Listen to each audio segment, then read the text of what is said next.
This is the secret to keep your sofa clean and preserve it for much longer. Sofa manufacturers don't want you to see this. To start our simple hack, let's use a large container. And first, let's go ahead and add baking soda. Only 2 tablespoons. The baking soda will be responsible for eliminating germs and all bacteria. Next, we're also going to use toothpaste.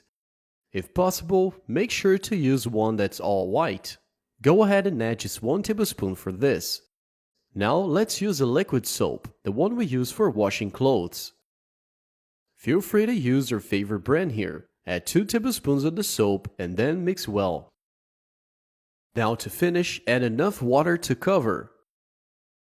And then just mix one last time. Once that's done, dip a clean towel or rag in the mixture.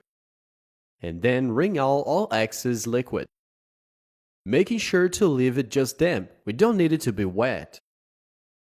Now all you gotta do is place the towel with the mixture over the sofa you wanna clean. Stretch it wide open and then place the iron over it. Now just wrap the cloth around the iron and run it over the entire sofa. This mixture will leave your sofa clean, smelling fresh and germ-free. And best of all, you don't have to wait for it to dry, because by ironing the mixture, it's gonna dry immediately. This is a super dry cleaning and sanitization. Now your sofa is clean, dry, smelling fresh, and free of bacteria. So, that was today's tip. Hope you liked it. Thanks for watching, and I see you guys in the next video.